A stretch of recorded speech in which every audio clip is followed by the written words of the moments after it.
ఏవైతే యూట్యూబ్లో ఉంటాయో వాటిని మాత్రమే, అన్నీ కాదులేండి, కొన్ని మిస్ అవుతున్నాయి. కాబట్టి యూట్యూబ్లో ఉన్న వర్తమానాలన్నీ దాదాపుగా నేను కూడా వినడానికి ఇష్టపడుతుంటా. అప్పుడు నేను కూడా విశ్వాసనే. దేవుని యొక్క మహాకృపను బట్టి మరొక నా వరకు నేను తెలియపరచవలసిన ఒక ప్రేయర్ రిక్వెస్ట్. 2 నెలల్లో పరిచర్య ముగించి నిర్మాణం దాన్ని ప్రతిష్ఠ చేయాలి. ఒక 3 రోజులు మీటింగ్ పెట్టాలని ఆలోచిస్తున్నాం. దాని కొరకు ప్రార్థన చేస్తున్నందుకు ప్రభుని బట్టి స్తుతిస్తున్నాను. ఆయా సందర్భంలో ప్రేయర్ రిక్వెస్ట్ ఇక్కడికి సమాచారం చేరవేస్తున్నాం, ప్రార్థిస్తున్నారు. దాని కొరకే ప్రభుకి ఎంతగానో వందనొస్తున్నాయి, సంఘానికి మీకు కూడా వందనొస్తున్నాయి. ఈరోజు నా జీవితంలో ఒక ప్రత్యేకమైన రోజు ఉంది. ఎవరైనా చెప్పగలరా? ఈరోజు నా జీవితంలో జూన్ నెల 8వ తారీఖు 17వ తారీఖు ఒక ప్రత్యేకమైనటువంటి దినం. నేనైతే అలా భావిస్తున్నా. మరి వాళ్ళు ఎలా భావిస్తున్నారో నాకు తెలియదు, మీరు ఎలా భావిస్తున్నారో తెలియదు. ఈరోజు సిస్టర్ గారి బర్త్డే. అది ఆమెకు ప్రత్యేకమైన దినం అయిండొచ్చు, కానీ అయిండొచ్చో కాకపోవచ్చో, నాకు మాత్రం ప్రత్యేకమైన దినము. నమ్ముతారు ఎవరైనా? చెప్పండి. ఎవరికి నమ్మకం లేదా? ఆమె జన్మించడం వలన నాకేమో అవకాశం వచ్చింది? ఎవరు చెప్పట్లా. లైఫ్ పార్ట్నర్గా దేవుడు నాకు ఒక తరుణాన్ని ఇచ్చాడు. కాబట్టి ఆమె జన్మదినం కూడా నేను స్వాగతించాలి, అభినందించాలి. కానీ ఏం చేయం, కానీ ప్రార్థన మాత్రమే చేస్తాం. సరే, మంచిది. దేవుని వాక్యంలో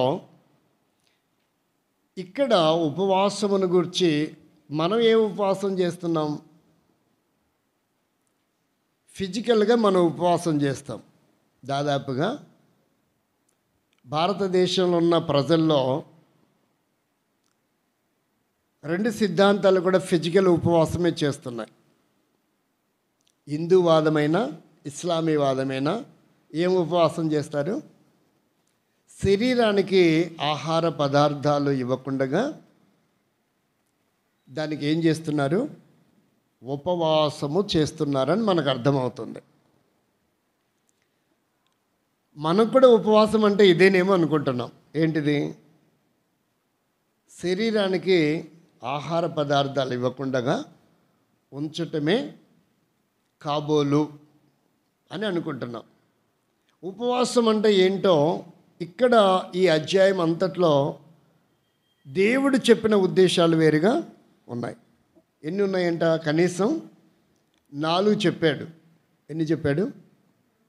మరలా ఒకసారి చదవండి. ఆ 4 ఏంటో? నీ ఆహారము అంటే ఇక్కడ ఏంటంటే ఆ పూట నువ్వు భుజించే ఆహారం ఏదైతే ఉందో దాన్ని నువ్వు ఆపుకొని ఆకలితో ఉన్నవారికి, ఆకలితో అంటే మనం ఏం చేస్తున్నాం? ఉపవాసం ఉంటే కొంతమంది ఉంటారు 2 పూటలు ఉపవాసం ఉన్నారనుకోండి, 3వ పూట 4 పూటలది కలిపి తినే వాళ్ళు కూడా ఉండొచ్చు. 4 పూటలది కలిపి తినేవాళ్ళు కూడా ఉండొచ్చు. మాకు ఆంధ్రలో ఒక సహోదరుడు ఉన్నాడు, ఏస్పాదం గారని. వారి సతీమణి గారు బుజ్జమ్మ.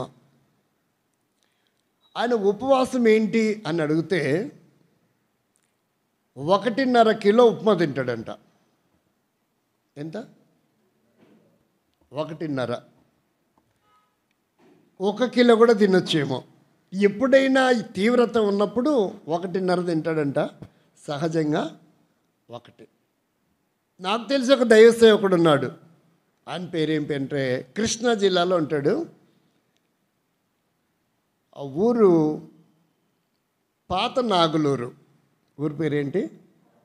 పాత నాగులూరు అనే ఊరిలో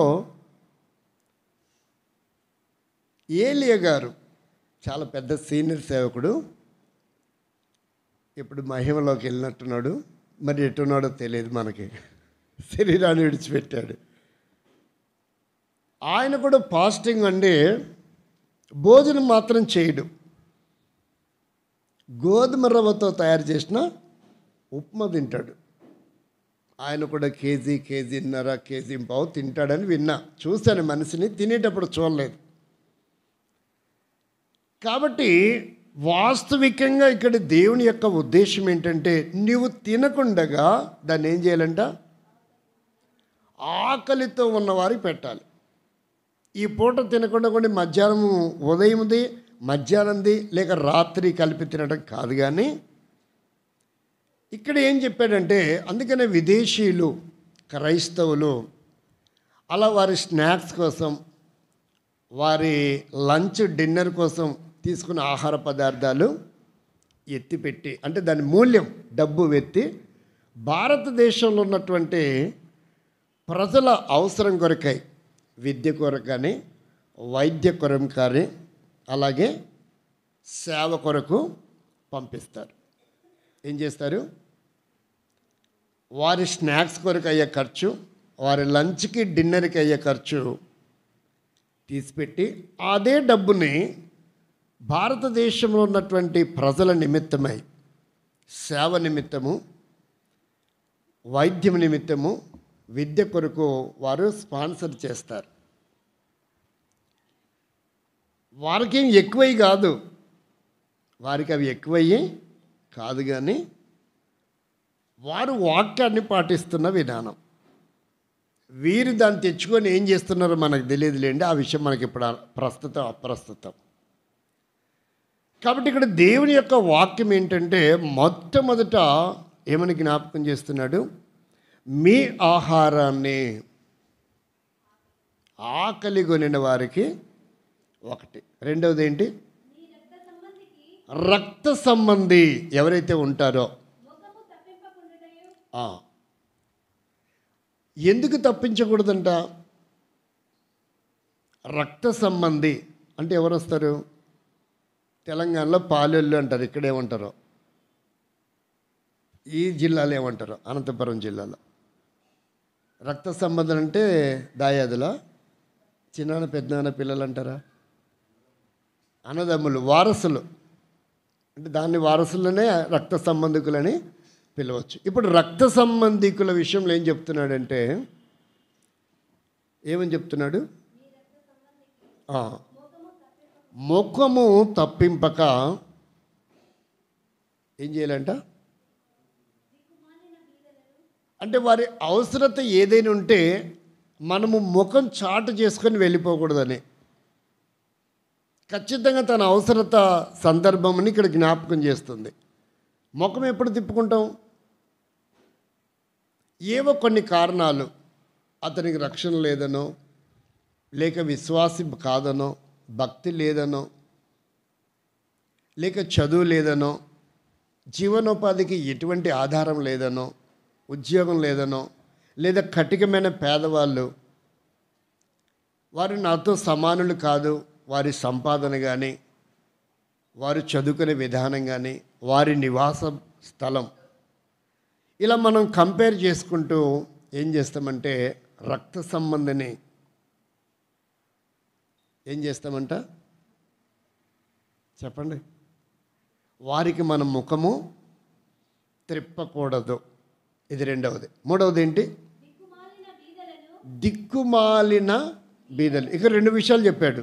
బీదలు అంటే సరిపోతుంది,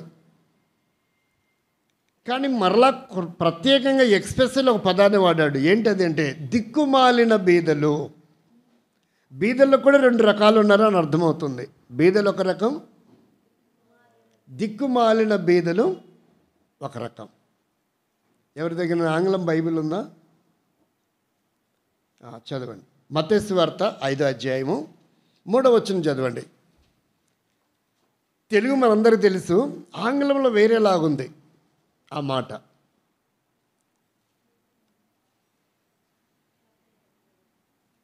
ఐదో అధ్యాయం 3వ వచనం.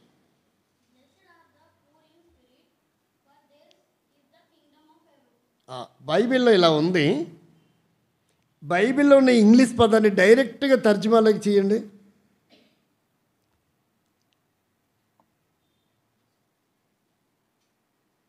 ఏమని రాశారు? ఆత్మ విషయమై ఇట్లా ఉంది కదా. ఇంగ్లీష్లో ఏమని ఉంది? ఆత్మీయమైన జీవితంలో. తెలుగుకి ఇంగ్లీష్కి ఎంత ఎంత వ్యత్యాసం ఉందో చూడండి. అంటే ఇప్పుడు ఆత్మీయమైన జీవితంలో కూడా ఎవరుంటారంట? దీనులు. కాబట్టి ఒక్కోసారి తెలుగులో ఒకలాగుంటుంది పదము, ఆంగ్లంలో మరోలాగా ఉంటుంది. అలా మనం పరిశీలన చేసుకోవడం చాలా. అంటే ఆత్మీయ జీవితంలో చాలామంది ఎలాంటి వారు ఉన్నారు? యేసుక్రీస్తు యోహాను శిష్యులతో ఒక మాట చెప్తాడు. అయ్యా నువ్వేనా, మేము ఇంకెవరి కొరకైనా ఎదురు చూడాలా అని యేసుక్రీస్తు దగ్గరికి వచ్చినప్పుడు అడిగినప్పుడు ఆయన ఏమిటంటే మొట్టమొదటి ఏం పదం వాడతాడు? బీదలకు, గుడ్డివారు కళ్ళు తెరవబడ్డాయి, కుంటివారు నడుస్తున్నారు, బీదలకు. ఇప్పుడు చెప్పండి, బీదలంటే ఎవరు? అంటే సువార్త బీదలకు అవసరమా, లేక నరకానికి వెళ్తున్న వారికి అవసరమా? నరకానికి వెళ్తున్న వారికి అవసరం. మరి ఇక్కడ బీదలకు సువార్త అని చెప్పాడేంటి? అంటే ఆత్మీయమైన జీవితంలో ఎవరున్నారు? బీదలు ఉన్నారు. కాబట్టి వారికి సువార్త అవసరమైంది. మనం చదివేసి వెళ్ళిపోతూ ఉన్నాం, బీదలకు సువార్త, బీదలకు సువార్త అని. బీదలు అంటే ఎవరు అనుకుంటున్నారంటే చాలామంది బయటకు ఉందా? లేదు కదా.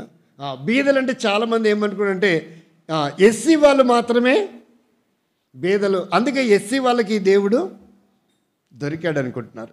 అద్దంకి దయాకరు అనే ఒక సహోదరుడు, కాంగ్రెస్ నాయకుడు, హైదరాబాద్లో అద్దంకి రంజిత్ ఓఫీర్ గారి జన్మదినం రోజు ఒక పదాన్ని వాడారు. మీ యూట్యూబ్లో దొరుకుతుంది మీకు అది. ఏమని వాడాడంటే, నువ్వు మా దేశానికి బ్రతకడానికి వచ్చావు, బ్రతుకు. ఆస్తులు సంపాదించుకున్నావు, సంపాదించుకో. కానీ మా పురవీధుల్లోకి వచ్చి క్రైస్తవులైనారు అని పదాన్ని వాడితే ఆయన కొంచెం బూత్ పదం వాడాడు. కాబట్టి ఇక్కడ అర్థం ఏంటంటే, నువ్వు ఆ రోజు మమ్మల్ని గుళ్ళోకి రానిలేదు, బల్లోకి కూడా రాలేదు. అందుకని మేము ఈరోజు ఒక గుడిని చూసుకున్నాం. నువ్వు రానిలేదు కాబట్టి మేము ఒక గుడిని చూసుకున్నాం. నువ్వు మొక్కనీయలేదు కాబట్టి మేము ఒక దేవుణ్ణి మొక్కుతున్నాం. నువ్వే కనుక అవి చేసింటే ఈరోజు మేము ఈ దేవుణ్ణి కానీ ఈ గుడిని కానీ ఆశ్రయించేవారం కాదు. కానీ ఈ గుడి ఈ ప్రజల్ని లేకుండా భారతదేశంలో నిర్మూలన చేస్తామంటే మాకున్న ఓట్ బ్యాంక్ ద్వారా నిన్ను, నీ ప్రభుత్వాన్ని చిత్తుగా ఓడిస్తాము అని ఒక పదాన్ని వాడుతూ వచ్చాడు ఆయన. కాబట్టి ఇక్కడ బీదలంటే ఎవరంటే ఇక్కడ ఏమనుకుంటున్నారు అందరూ? బీదలు అనగానే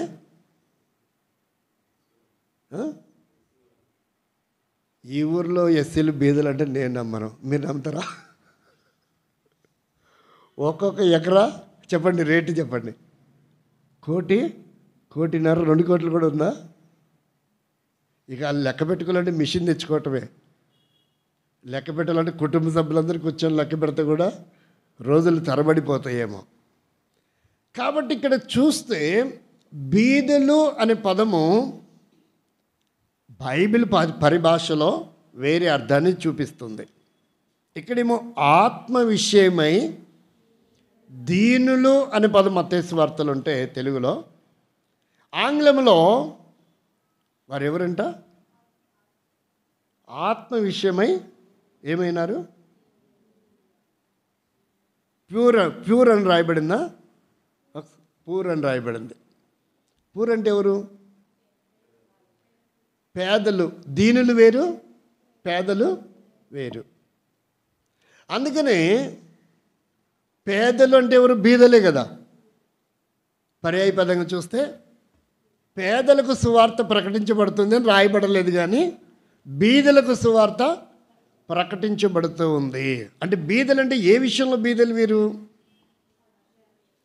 ఆత్మ సంబంధమైనటువంటి జీవితంలో వారు బీదలు.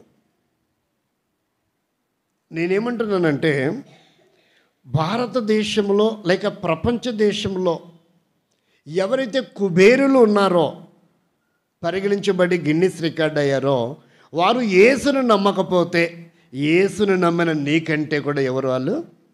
బీదలు. అంటే వారికి ఎంచుకునేది ఉందేమో, డబ్బులు కానీ ఆస్తులు భవనాలు కానీ వారికి ఏం లేదు. చేర్చబడే ధనవంతులు వారు కారు. ఆ కోణంలో చూస్తే లాజరు ధనవంతుడి కథలో ఎవరు బీద ఎవరు ధనవంతుడు? ఇక్కడ లాజరు భౌతికంగా బీదగా కనపడుతున్నాడు, కానీ ఆత్మీయ జీవితంలో ఎవరు బీదవాడు? ధనవంతుడే బీదవాడు. కాబట్టి ఇక్కడ వాక్యం ఏం చెప్తుందంటే, ఎవరంట? మూడోది ఏంటి? మరలా చదవండి. దిక్కుమాలిన బీదలను వారిని ఏం చేసుకున్నలా? ఆ మాటకు వస్తే లాజరుని ఆ ధనవంతుడు ఎక్కడ పెట్టుకున్నాడంట? భోజనపు బల్ల దగ్గర. అంటే దిక్కుమాలిన బీదడు. అతనికి ఎవరు? ఏ ఆధారం లేదు. పైపెచ్చి రోగిష్టి, నిరాధారమైన స్థితిలో ఉన్నాడు. భోజన బల్ల దగ్గర ఉన్నాడంట. గేటు బయట ఉండటం కాదు. ఎక్కడున్నాడు? భోజనము బల్ల దగ్గర. అంటే ఈ వాక్యాన్ని ఆ ధనవంతుడు పాటించలేదా? దిక్కుమాలిన వాడిని ఇంట్లో చేర్చుకున్నాడా లేదా? కానీ పరలోకం అయితే వెళ్ళలేదు. దిక్కుమాలినటువంటి బీదలు ఏం చేయాలంటే వారిని ఇంట, మనం సంఘంలోనే చేర్చుకోవట్లేదు, ఇక ఇంట్లో చేర్చుకోగలమా? వాడొద్దు, వాడి కుటుంబం వద్దు. కొన్ని సంఘాలలో నుంచి కుటుంబాలను ఏం చేసిన పరిస్థితులు కనబడుతున్నాయి, వెలివేసిన పరిస్థితులు కూడా ఉన్నాయి. దేవుని వాక్యము ఇంట చేర్చుకోమని చెప్తుంటే సంఘములో కూడా అవకాశాలు లేని సంఘము రెండు భాగాలు. భౌతిక సంబంధమైన సంఘం ఒకటి ఉంది. ఆధారం ఉంటే అతన్ని ఏమంటారు? అతన్ని కానీ ఆమెను కానీ. ఇక్కడ ఏ చీర రేట్ ఎక్కువ ఉంటుంది ఈ ప్రాంతంలో? చెప్పండి. చీరలు ధరించే వాళ్ళు చెప్పండి. నువ్వు చెప్తావా? ఆ టైం రాలేదబ్బా, ఇంకొక 20 ఏళ్ళ తర్వాత రా, అప్పుడు చూద్దాం కానీ అంటుందేమో. అప్పుడు నువ్వు బ్రతుకుంటే, అప్పటికి కూడా నువ్వు బ్రతుకుంటే. ఇక్కడ ఏంటి అంటే నేనైతే దాన్ని నమ్మలేకపోతున్నా. ఒకసారి చూడు, యెషయా గ్రంథం 61:10 చదవండి. చివరి లైన్ చదవండి. చివరి లైను, ఆయన రక్షణ వస్త్రము. ఏ వస్త్రం అంటది? అది ఎలా ఉంటుంది? ఇది రక్షణ వస్త్రము అని ఎలా ఉంటుంది?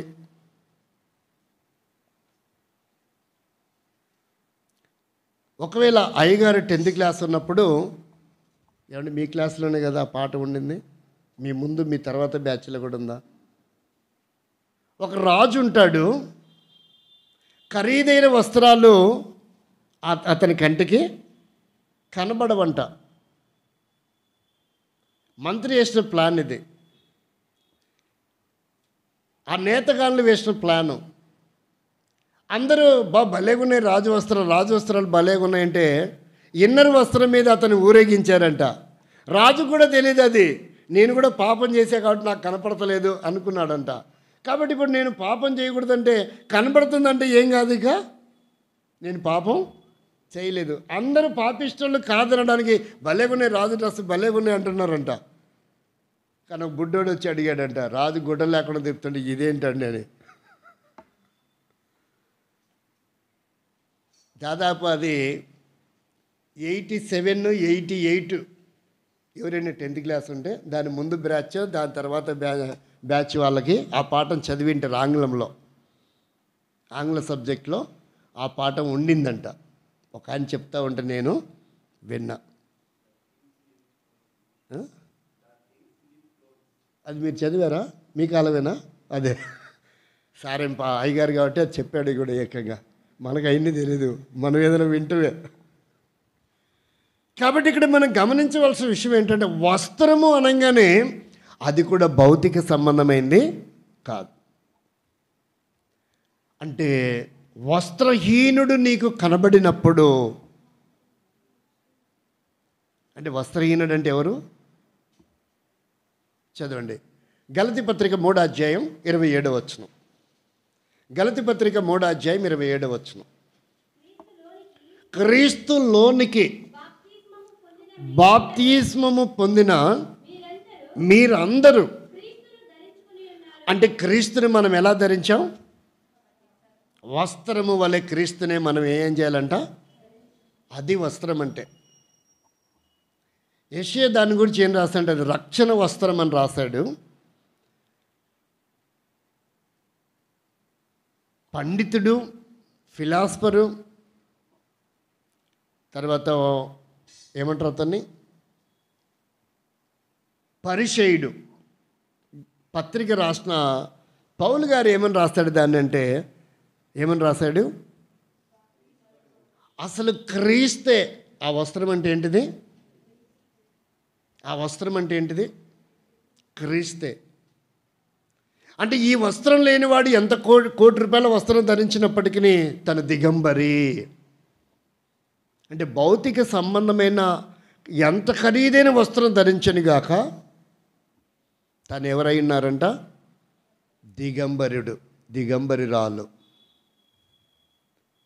కాబట్టి వస్త్రహీనుడు నీకు కనబడినప్పుడు అతని రక్షణ కొరకై నువ్వేం చేయాలి?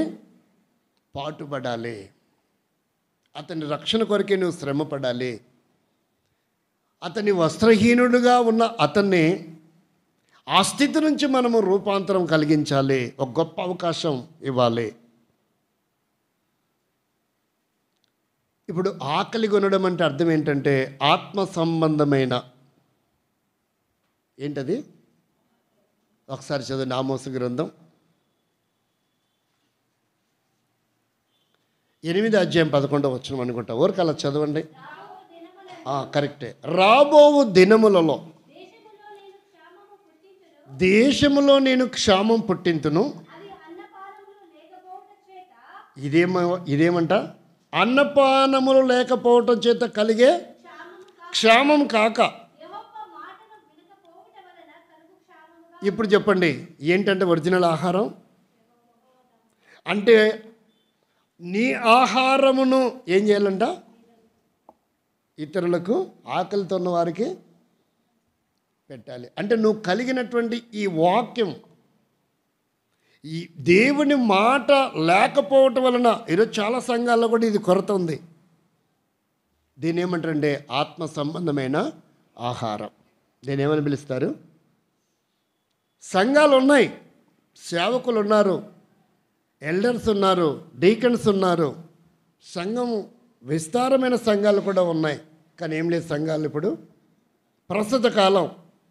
అంటే ఈ వాక్యం రాయబడుతున్న దినాలకి ఈ దినాలకు మనం కంపేర్ చేసుకుంటే ప్రస్తుత కాలము, అప్పుడేమో రాబో కాలం అని రాయబడింది, ఇప్పుడు ప్రస్తుతమే, వర్తమాన కాలమే. ఈ కాలంలో చాలా సంఘాలలో, చాలా వ్యక్తులలో ఏం లేదు? వాక్యం లేదు. విశ్వాసులు కూడా దేవుని మందిరానికి వెళ్ళాలి కాబట్టి వెళ్తున్నాం, తప్పదు, ఏం చేసేది లేదు. ఒకవేళ వెళ్ళకపోతే ఏమనుకుంటారు? లోకంలో కలిసిపోయావు అంటారు కదా, అసలు ఆ ముద్ర ఎందుకు? కాబట్టి వెళ్ళి కూర్చొని లేసి వస్తే చాలు, ఏదో కలిగింది దేవునికి ఇస్తే చాలు.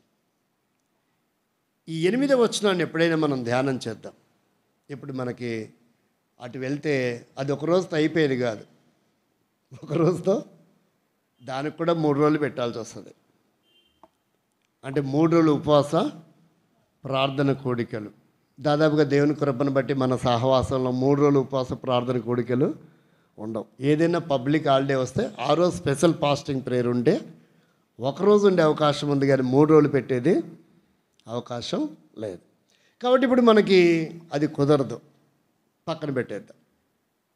అసలు ఇక్కడికి వచ్చేవరకే ఉపవాస ప్రార్థన అని మార్క్స్ వార్తలో ఒక మాట చెప్పాడు.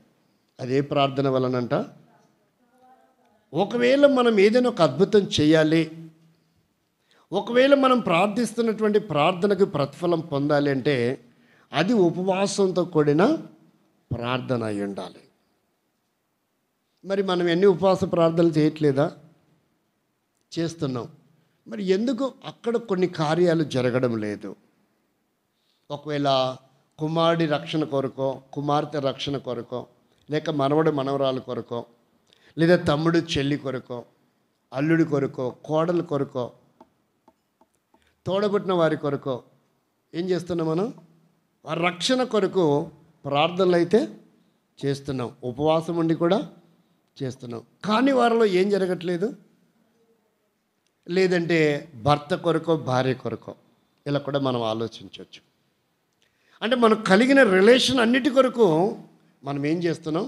ప్రార్థన చేస్తున్నాం, పైపెచ్చు ఉపవాసం ఉండి కూడా చేస్తున్నాం. అయితే వారిలో కార్యమైతే జరగట్లేదు. అంటే వాక్యంలో చెప్పే ఉపవాసం వేరు, మనం చేస్తున్న ఉపవాసం వేరు. అందుకనే మనం రిజల్ట్ పొందలేకపోతున్నాం. కిందకు వచ్చేవరకు యోహాను సువార్త 9వ అధ్యాయము 31వ వచనము కూడా చదివాం. ఇక్కడికి వచ్చేవరకే ఇంకొక విచిత్రమైనటువంటి టైటిల్ని దేవుడు వాడుతున్నట్టుగా మనకు అర్థమవుతుంది. మొదటి భాగం, రెండో భాగంలో ఆన్సర్ కూడా చెప్పాడు. రెండో భాగంలో ఎవరి ప్రార్థన వింటాడని చెప్పాడు? ఎవడైనను దేవభక్తుడై ఉండి ఆయన నిశ్చిత్తము చొప్పున జరిగించిన ఎడల. ఇక్కడ చూడండి, ఇప్పుడు మొదటి లిస్టులో మనం ఉన్నామా? రెండవ లిస్టులో మనం ఉన్నాం? మనల్ని మనమే చెప్పండి, పరీక్షించుకోవాలా, పరిశోధించుకోవాలా, విమర్శించుకోవాలా? మనం ఇతరులు విమర్శించడం కాదు, కానీ ఈ వచనములో బలలో చేవేసేటప్పుడు తనకు తాను అని రాయబడింది. మనల్ని మనం విమర్శించుకున్న ఎడల తీర్పు తప్పించుకుంటామన్నది. ఇక్కడికి వచ్చేవరకు ఏమంటున్నాడంటే, ఎవడు పాపో ఎవడు పాపి కాదో మీకు ఒక వచనాన్ని పరిచయం చేస్తాను. అపోస్తల కార్యం 10వ అధ్యాయము 3వ వచనం. పగలు ఇంచుమించు 3 గంటల వేళ దేవుని దూత దగ్గరకు వచ్చి కొర్నేలి పిలుచుట తేటగా అతనికి కనబడెను. తేరి చూచి భయపడి, ప్రభువా, ఇప్పుడు ఇతను రక్షింపబడి ఉన్నాడా? ఆ తర్వాత వచనాలలో పేతురు రావటం, వాక్యం చెప్పడం, బాప్తీసం తీసుకోవడం ఇదంతా ఉంది.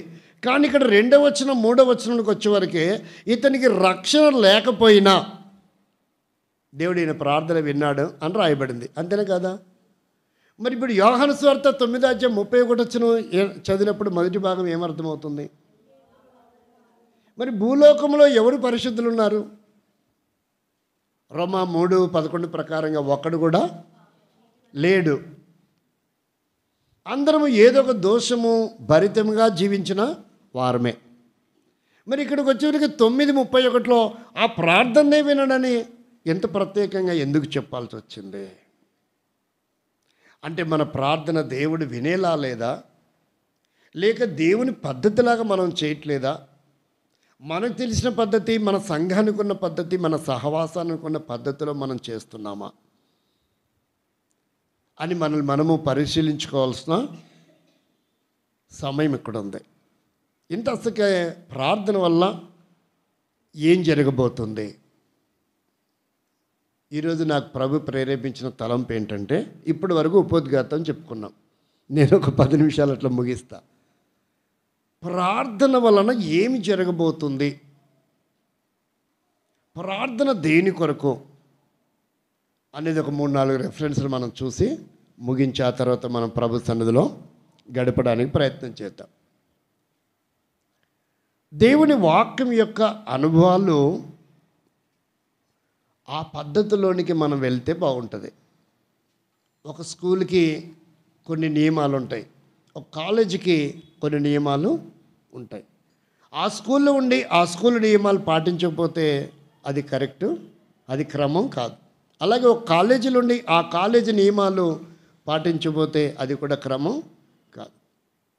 అది ఎంత సత్యమో ఆత్మీయ జీవితంలో కూడా దేవుని యొక్క విధానానికి మన విధానానికి వేరుగా ఉంటే మన ప్రార్థనకు ప్రతిఫలం అంతే, అంతకు మించి వేరే సమస్య లేదు. దేవుడు క్రమాన్ని పెట్టాడు, ఆ క్రమాన్ని ప్రక్కన పెట్టి మన పద్ధతిలో మన క్రమంలో చేయటం వలన దానివల్ల మనకు ఎటువంటి ప్రతిఫలము ఉండదు. ఒకసారి రండి దేవుని వాక్యంలో మనం కొన్ని విషయాలు పరిశీలన చేద్దాం. అసలు ఏంటిది ఆ పద్ధతి, ఆ పరిమాణము అని ఆలోచిస్తే మనకి ఈ సంవత్సరం వచ్చిన మోటోకాటి వర్తమానమే. మొదటి వచనం చదవండి, 10వ అధ్యాయము 13వ వచనం, రోమపత్రిక.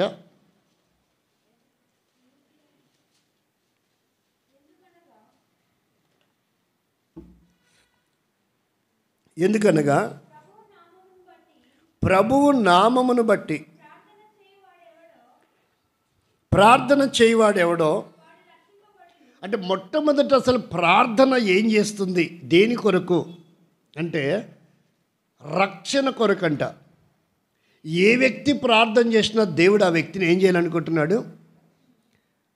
లోకములో మగ్గిపోతూ వ్యసనాలకు బానిసలై భ్రష్టు పట్టిపోయినటువంటి వ్యక్తి, స్త్రీ అయినా పురుషుడైనా, సహోదరుడైనా సహోదరైనా, ప్రార్థన చేసుకుంటే తనకు తాను వ్యక్తిగతంగా ఏమవుతాడంట? రక్షిస్తాడు. మరి ఇప్పుడు ఎందుకు రక్షణలోకి రాలేకపోతున్నారు అంటే అర్థం ఏంటి? ఈ వాక్యాన్ని మనం కొలమానికి పెట్టుకుంటే అంటే ఆ అమ్మాయికైనా లేక ఆ అబ్బాయికైనా, ఆ సహోదరుడికైనా సహోదరికైనా ఏమంటే ఇష్టం లేదు? ప్రార్థన చేయటం. అందుకు కాబట్టి రక్షణకి రావడం లేదు, రక్షణలోనికి రావడం లేదు. అంతే అనిపిస్తుంది, ఇంకా వేరేమైనా అనిపిస్తుందా? మీ అభిప్రాయం చెప్పండి. నాకైతే అట్లా అనిపించింది, నాకు అలా వాక్యం అలా తారసపడింది. మీ అభిప్రాయం చెప్పండి. అట్లా కరెక్ట్ అనిపిస్తుందా కాదనిపిస్తుందా ఆ వాక్యాన్ని చూసినప్పుడు? ప్రభు నామమును బట్టి ప్రార్థన చేయువాడు ఎవడో, బైబిల్లో ఎక్కువ చోట వాడు వాడు అనే ఉంటుంది, ఆమె ఆమె పదాలు తక్కువ ఉంటాయి. ఎందుకని? ఎందుకేంటది? చెప్పండి సిస్టర్, ఎందుకేంటది అంటారు? తల్లి ఏమో చెప్తుంది. దేవుడు పుంలింగం గనుక, దేవుడు ఎవరు? పుంలింగం గనుక చెప్పండి, అలా రాయబడింది నేను అనుకుంటున్నా. ఒకటి. రెండవది, సియోను గీతాల్లో ఉండే పాటలన్నీ కూడా లేడీకి అంటే సహోదరికి ఆపాదించబడినట్టుకుంటుందా, సహోదరుడికి ఆపాదించబడినట్టుకుంటాయా? చెప్పండి.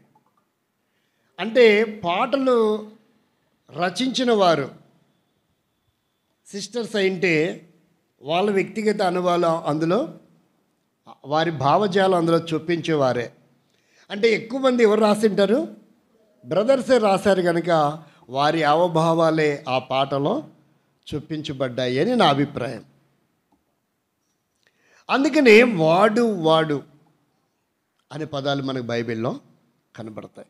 ఇప్పుడు ఆ విషయాన్ని మనం పక్కన పెడదాం. ఇక్కడ ఏమంటారంటే ప్రభు నామమును బట్టి. ఈ వాక్యము మీకు ఎలా అనిపించిందో నాకు తెలియదు, కానీ ఎలా అనిపించిందో చెప్పండి. నేను ఆ మాట చెప్తాను, ఒక నిమిషంలో చెప్పండి. 60 మంది ఉన్నారా? ఒక సెకండ్లో ఒకరు చెప్పేస్తే 60 మంది ఒక నిమిషంలో చెప్పేయచ్చు. తర్వాత చెప్పండి, మీకు తలంపు వచ్చింది, ఏమొచ్చిందో చెప్పండి.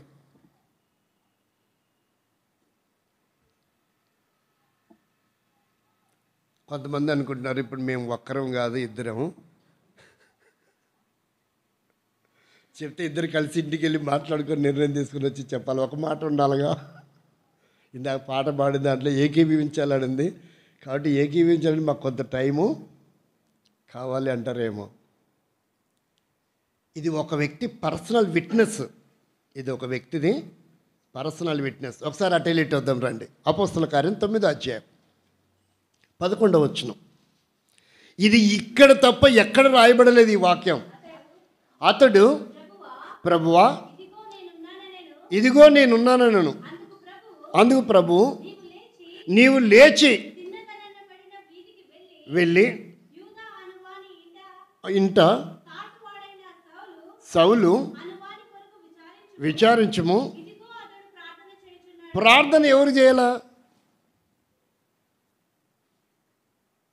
సౌలు మనలాగా రక్షణ పొందలా ఈ వాక్యం ద్వారా. ఇక్కడ 11వ వచనంలో ఇంకా అతను ఏం కాలేదు, రక్షణ పొందలా.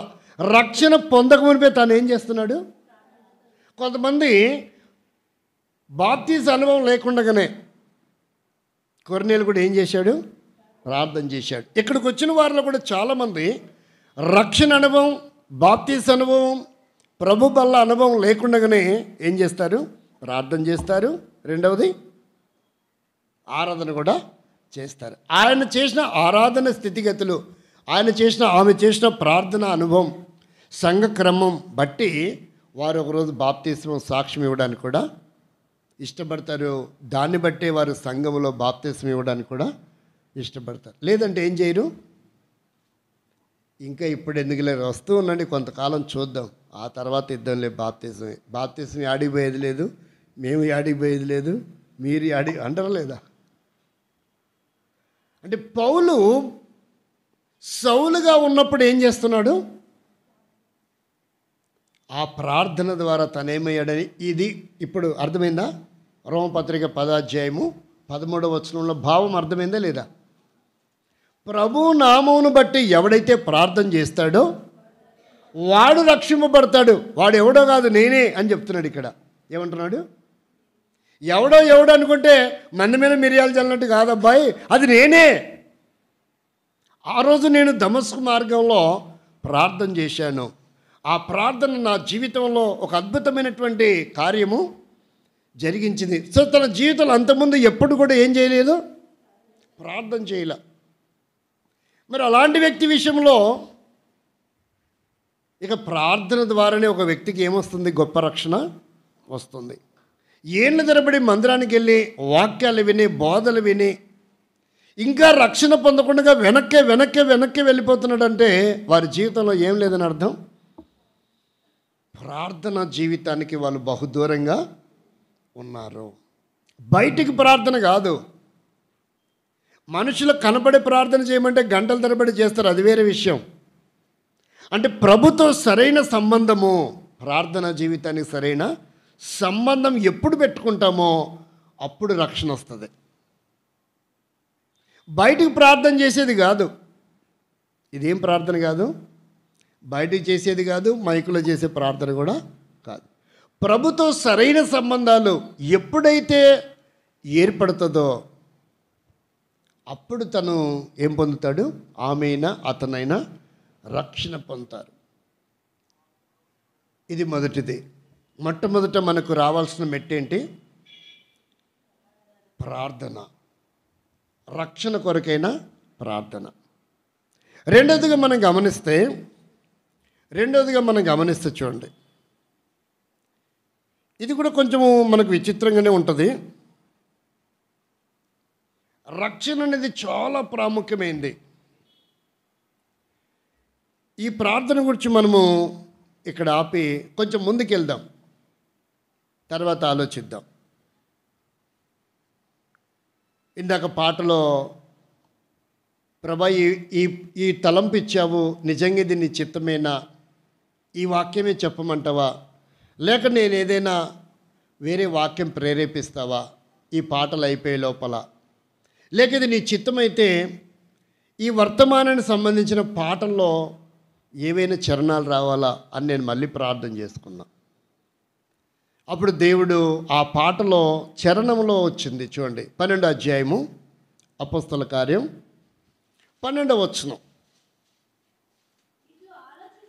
ఇట్లు ఆలోచించుకొని మార్కు అను మారు పేరు గల యోహాను తల్లి అయిన మరి ఇంటికి వచ్చాను.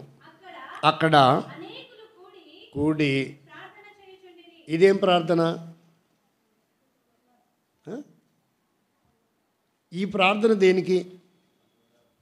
మొదటి ప్రార్థననేమో రక్షణ కొరకైన, వ్యక్తిగతమైన రక్షణ అనుభవం కొరకైన ప్రార్థన. మనం ఏం చేస్తామంటే రక్షణ పొందాలంటే కొన్ని వేల మందికి ప్రార్థన రిక్వెస్ట్ ఇస్తాం. మా అబ్బాయి రక్షణ కొరకు ప్రార్థన చేయండి, మా వారి రక్షణ కొరకు చేయండి, మా అమ్మాయి కొరకని, మా మనవరాల కొరకని. లేదు, ప్రార్థన ఎవరు చేయాలి రక్షణ కొరకు? అది వ్యక్తిగతంగా ఎవరి రక్షింపబడాలని కోరుకుంటే వారు ఏం చేయాలంటే ప్రభుతో సాంగత్యం చేయాలి. అంటే ఎన్ని వేల మంది ప్రార్థన చేసినా ఆ ప్రార్థన దేవుడు వినకపోవచ్చు, పక్కన పెట్టండి. కానీ వినడం చెప్పలేం. కానీ వ్యక్తిగతంగా తనకు కనుక ఈ అనుభవం లేకపోతే ఆ ప్రార్థన చాలా పెద్ద ప్రాసెస్, ఏళ్ళు తరబడి జరుగుతూనే ఉంటుంది ఆ ప్రార్థన. అంటే వాళ్ళు ఎవరు చేస్తున్నారు? వేరే వాళ్ళు చేస్తున్నారు. ఎప్పుడైతే తను వ్యక్తిగతంగా ప్రార్థన చేస్తుంటే రక్షణ కొరకు, అది త్వరగా కార్యం చేసే అవకాశం ఉంది అని మనకు అర్థమైంది. దానికి ఉదాహరణ ఎవరు? సౌలే. ఉదాహరణ ఎవరు? సౌలే. కాబట్టి ఎప్పుడైతే ప్రార్థన చేశాడో అప్పుడు అద్భుతం జరిగింది. రెండవదిగా మనం గమనిస్తే ఇది దేని కొరకు అంటే, ఈ ప్రార్థన దేని కొరకు? మరలా చెప్పండి. Yes, exactly correct. ఎవరి విడుదల కొరకు? పేతురు విడుదల కొరకు కాదు. మనకు అలాగే ఉంది, కానీ లోతుగా ఆలోచించాల. లోతుగంటే మీరందరూ పిహెచ్డి విద్యార్థులు, ఇప్పుడు బిగినర్స్ కాదు విశ్వాస జీవితంలో. బేతేలు ఎప్పుడు బిగినర్స్ అనుకోకూడదు, బిగినర్స్ లాగా మాట్లాడకూడదు. ఫస్ట్ పాయింట్ ఎలా ఉండాలా? ఒక సేవకుడి కొరకు. ఈ సేవకుడు ఏమైపోయినాడు? బంధింపబడ్డాడు. ఈరోజు సేవకులు బంధింపబడుతున్నారు. కొంతమంది పిల్లల ద్వారా బంధింపబడుతున్నారు, కొంతమంది భార్యల ద్వారా బంధింపబడుతున్నారు, కొంతమంది అనారోగ్యం ద్వారా ఏం చేయబడుతున్నారు. నాకు మొన్న మధ్య ఒక ఆయన కలిశాడు, పాల్ రెడ్డి అంటే ఆయన పేరు. ఏం పేరు?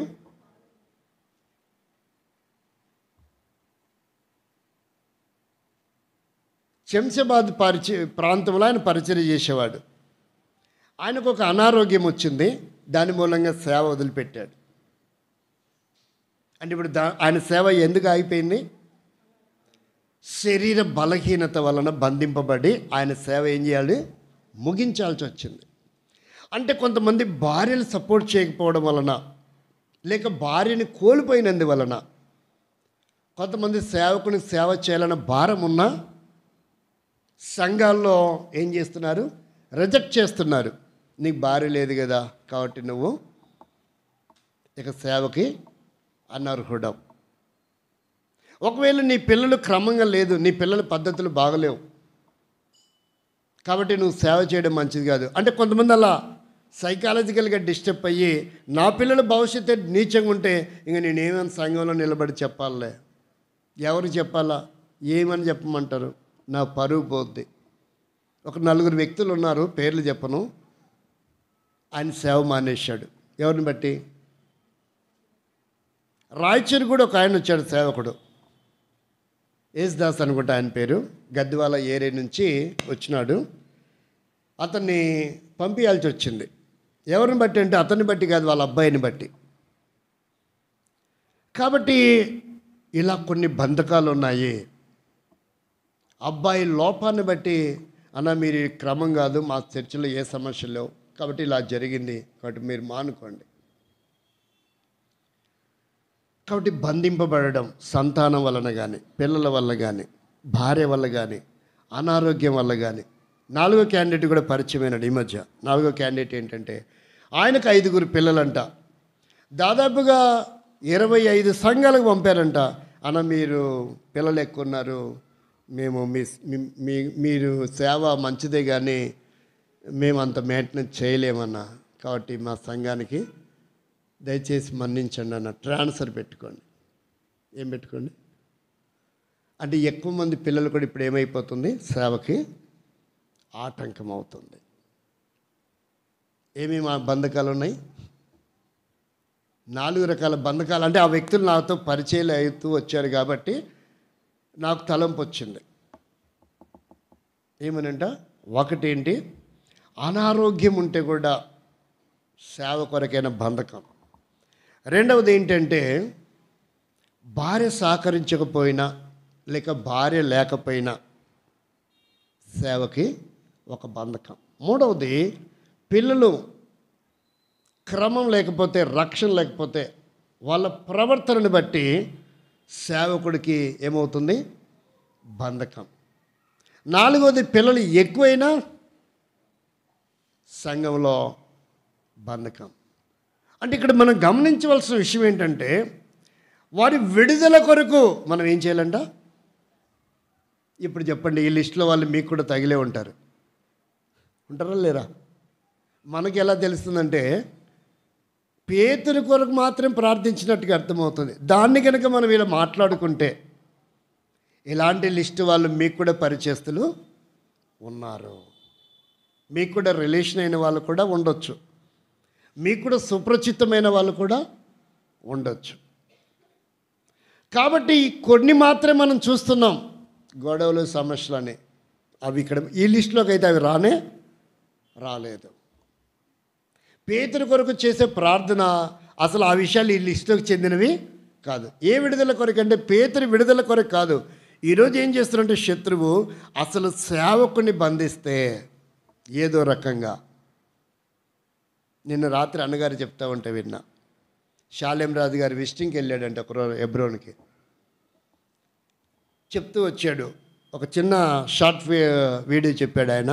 అది నేను కూడా విన్నాను.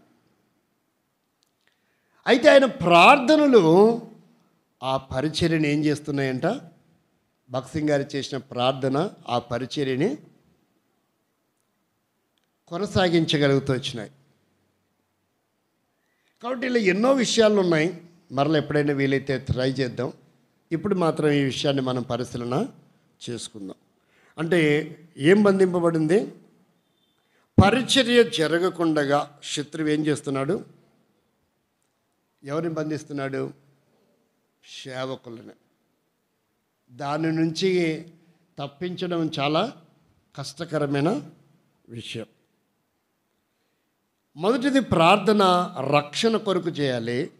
రెండవ ప్రార్థన ఏంటంటే, బంధింపబడుతున్నటువంటి దైవ సేవకులకు పరిచర్య క్షేమం కొరకు ప్రార్థించాలి. ఏ కారణాల చేత వారు బంధింపబడి పరిచర్య చేయలేకపోతున్నారో, లేక సేవ ఆపేసిపోయారో, ఇంటికి వెళ్ళిపోయారో, వారికి నిమిత్తమై. మూడవదిగా చూస్తే 9వ అధ్యాయంలో 14-15 వచ్చిన అపోస్తల కార్యం. ఇక్కడను నీ నామమును బట్టి ప్రార్థన చేయు వారందరినీ బంధించుటకు ప్రధాన యాజకుల వలన అధికారం పొంది ఉన్నాడని ఉత్తరమిచ్చాను. అందుకు ప్రభు, నీ వెళ్ళు, అన్యజనుల ఎదుటను ఇశ్రాయేలీయుల ఎదుటను భరించటానికి సాధనాలు రావాలని ప్రార్థన చేయాలంట. ప్రార్థన దేని కొరకు చేయాలా? దేని కొరకు చేయాలా? ప్రభువా, ఆనాడు సాధు సుందర్ సింగ్ లేపావు, నీ నా మహిమ కొరకు సాధనంగా వాడుకున్నావు. అదే రాష్ట్రం నుంచి దైవజనుడు భక్సింగ్ గారిని లేవనెత్తావు. ఒక బలమైన సాధనముగా కొన్ని వేల సంఘాలు ప్రపంచమంతా కట్టడానికి వాడుకున్నావు. ఏ ప్రార్థనని నిర్వీర్యం చేయాలని కంకణం కట్టుకున్నాడో ఎవరు? సౌలు. ఎవరినంట? ప్రార్థన చేసేవారిని. ఎవరిని ఆయన హింసించింది? ప్రార్థించేవారినే చంపాడు, ప్రార్థించేవారినే హింసించాడు. కానీ అదే ప్రార్థన ఒక సాధనాన్ని ఏం చేసింది? అననీయానికి ఏమని చెప్తున్నాడు? నువ్వు వెళ్ళి అతని కొరకు ప్రార్థన చేయిపో. అది కూడా ఏం చేయాలి? చేతులు పెట్టి ప్రార్థన చేయి. ప్రార్థన చేసేవారిని చంపుతుంటే ఈ ప్రార్థన ఏం చేసిందంటే ఒక బలమైన సాధనాన్ని లేవనెత్తింది. అంటే మన ప్రార్థన ప్రస్తుత కాలం మనం సంఘాలలో సహవాసంలో ఏమని చేయడం మంచిది? ప్రభా, బలమైన సాధనాలు సహవాసంలో చేరాలి. వారు సమాజంలో మమేకమై ఉన్నారు, మరుగై ఉన్నారు, యేసుక్రీస్తు నామాన్ని వ్యతిరేకించే వారుగా ఉన్నారు, లేక యేసుక్రీస్తుని అంగీకరించిన వారిని హింసించే వారుగా ఉన్నారు. కానీ వారిలోనే ఒక బలమైన సాధనం కూడా ఉంది. ఆ ఆటంకాలు, అడ్డుబండలు అన్నీ తొలగించి ఒక దిగ్గజము లాంటి ఆనిముత్యమైన వ్యక్తిని దేవుడు తీసుకురావాలి. అది కూడా దేనివల్ల సాధ్యమవుతుందంట? అది కూడా ప్రార్థనే. ఒకసారి ఆలోచించండి. ఎలాంటి వాడంటే అతను చాలా భయస్థుడు. అన్నీ ఎవరు? భౌతిక సంబంధమైన భయం ఉంది అతనికి. ప్రభాతను ఎలాంటి వాడో నీకు తెలీదా? నేను పోతే దెబ్బకే ఏమనుకున్నాడు? అసలు ఒక దెబ్బకి చచ్చిపోతాడు. నేను నానేవారు ఎవడు కూడా పక్కన ఉండడు, ఇడిపోయలేరు. ఎంత భయస్థుడు, బలహీనుడో ఒక బలమైన సాధన కొరకు ఏం చేయడానికి వెళ్ళాల్సి వచ్చింది? ప్రార్థన. నువ్వు కూడా నేనే పాటి వ్యక్తిని, నా ప్రార్థన ఏం ఉపయోగపడుతుంది? అసలు నాకేం తెలుసు? నన్ను ఎవరు పట్టించుకుంటారు? నాకేం లెక్క ఉంది? నాకేం విలువ ఉంది? నేనెంత? నా బ్రతికెంత? ఏదో రహస్యంగా ఉంటా, ఏదో రహస్యంగా ప్రార్థన చేసుకుంటా, ఏదో 4 మాట చదువుకుంటా, ఏదో జనాలు వెళ్ళి అట్లా కూర్చొని లేసి వస్తా అని నువ్వు అనుకుంటున్నావు. అంటే నువ్వు అననీయలాగానే ఉండొచ్చు కానీ ప్రభు మాటకు నువ్వు లోబడితే నీ ప్రార్థన ద్వారా ఎవరిని తీసుకురాబోతున్నావు? ఆయనకు ఒక బలమైన సాధనం. నువ్వెంతో బలహీనమైన వ్యక్తివే, శారీరకంగా, ఆధ్యాత్మికంగా, మానసికంగా, ఆర్థికంగా ఎన్నో బలహీనతలు నీ జీవితంలో ఉండొచ్చు. నువ్వేం సేవ చేస్తావు? నీ ప్రార్థన ఏంది? నీ పరిచయం ఏంది? నీ బతికెంత అనిపించుకోవచ్చు, పర్వాలేదు.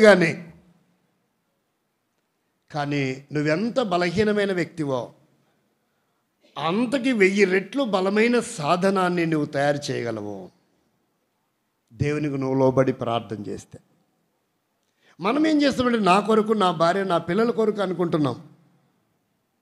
కానీ ఇక్కడ ప్రార్థనలో చాలా రకాలు ఉన్నాయి. మూడవది ఏంటంట? ఒక బలమైన సాధనము కొరకు ఎవరు చేయాలంట? ఎవరు చేయాలా? ఒక బలహీనమై భయముతో, కలవరంతో, నేనెంత, నా బ్రతికెంత అనుకునే వ్యక్తి ప్రార్థన చేయాలంట. నా మాటకు విలువ లేదు, నన్ను ఎవరు గౌరవించరు, నేనంటే లెక్కలేదు, ఇంట్లో వాళ్ళే పట్టించుకోరు, ఇక నాకెవరు విలువిస్తారు, నేనే పాటి దానను, నేనే పాటి వాడను, సంఘములో నాకు జీవితం ఇది, సమాజంలో, కుటుంబంలో కూడా నాకేం విలువ లేదు, నన్నెవరు పట్టించుకోరు, నా మాట లెక్కలేదు, నా భర్త వినడు, నా పిల్లలు వినరు, కాబట్టి నా సంఘంలో కూడా నాకు ఏ విలువ లేదు, అసలు నీకు విశ్వాసం లేదు, నీకు భక్తి లేదు, నీకు నమ్మకం లేదు, ఇలా రకరకాలుగా మన మీద నేరాలు మోపొచ్చు. కానీ నీ ప్రార్థన అనేకమైన శక్తులని నుంచి ప్రజల్ని కాపాడేదిగా ఉంది. ఎంతోమంది బానిసులై వ్యసనాలకు బంధింపబడినటువంటి వ్యక్తులని ఒక బలమైన సాధనంగా చేసేదిగా ఉంది. అనేక ఆత్మల రక్షణ కొరకై ఒక గొప్ప వ్యక్తిని ఆయుధముగా చేసేదిగా నీ ప్రార్థన ఉంది. కాబట్టి నీ ప్రార్థన జీవితానికి ఎంత విలువిచ్చాడో దేవుడు. సమాజం ఇవ్వకపోవచ్చు, కవికి ఇట్లుండే భర్త ఇవ్వకపోవచ్చు, రక్తాన్ని పంచుకొని పుట్టిన సంతానం ఇవ్వకపోవచ్చు, తోడపుట్టిన వారు సమాజం, సంఘ సహవాసంలో ఉన్నవారు ఇవ్వకపోవచ్చు, కానీ దేవుడు ఇస్తున్నాడండి. నీ ప్రార్థనకి ఎంత పవర్ ఉంది, ఎంత శక్తి ఉందంట. వేలాది మంది ఆత్మలని ప్రభు కొరకు సంపాదించి ఒక బలమైన పరిచర్యను, పత్రికలు రాయగలిగిన వాడు, బలమైన వ్యక్తులని సేవకులుగా సిద్ధపరిచిన వాడు, ఎన్నో సంఘాలు కట్టగలిగిన వాడు, పౌలుని ఆయుధముగా లేపగలిగే శక్తి నీ ప్రార్థన కూడా ఉంది. ఈ విషయం చాలా కాలం మర్చిపోతున్నారు. అందుకే నేను అననీయతో చెప్పాడు, నీ ప్రార్థనకి ఎంత శక్తి ఉందో అననయ్య నీకు తెలీదు. నీ ప్రార్థనకి ఎంత శక్తి ఉంది నీకు తెలీదు. కాబట్టి నువ్వు వెళ్ళి ప్రార్థన చేసి రాపో. ఎక్కడికి వెళ్ళి? ఒక క్రూరుడి దగ్గరికి వెళ్ళి, ఒక దుర్మార్గుడి దగ్గరికి వెళ్ళి, ఒక దౌర్భాగ్యకరమైన జీవితంలో ఒక కఠోరమైన వ్యక్తి దగ్గరికి వెళ్ళి నువ్వు ప్రార్థన చేస్తే అతను నేను ఒక సాధనముగా ఏర్పరచుకుంటా, అతను నేను ఒక సాధనముగా. కాబట్టి నీ ప్రార్థనకి ఎంత పవరో నా ప్రార్థనకి ఏముందని మనం అనుకుంటున్నాం.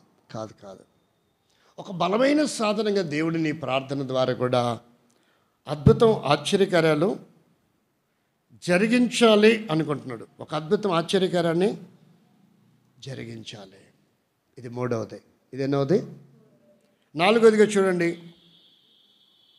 మార్కు సువార్త 9వ అధ్యాయం 23వ వచనం. అందుకు యేసు, నమ్ముట నీ వలనైతే, నమ్మవానికి సమస్తము. ఇక్కడ ఇద్దరికి సాధ్యం. ఎవరెవరికంట? అసాధ్యము దేవునికి ఏది లేదంట. దేవునికి అసాధ్యమైనది ఏది కూడా లేదు. అది ఏమైనా చేయగలడు. కానీ అదే నమ్మకం కనుక నీలో ఉంటే నీకు కూడా అసాధ్యమైనది ఏది? ఎవరు చెప్తున్నారు? సాక్షాత్తు ఈ విశ్వానికి సృష్టికర్తనే చెప్తున్నాడు. ఎవరొక మనిషి చెప్పడం లేదు. నీవు కనుక అదే పరిమాణంలో నీ నమ్మకత్వం ఉంటే నీకు కూడా సమస్తం. అంటే నమ్మకంతో కూడినటువంటి ప్రార్థన. ఎలాంటి ప్రార్థన? పర్యాయ పదంగా చెప్తే విశ్వాసంతో కూడిన ప్రార్థన. విశ్వాసంతో కూడిన. పౌలు చూశాడంట ఒక వ్యక్తిలో. ఎవరతను? దెర్బేలో బలహీనమైన పాదం కలవాడు ఒకడున్నాడు. లుస్త్రానా దెర్బేనా?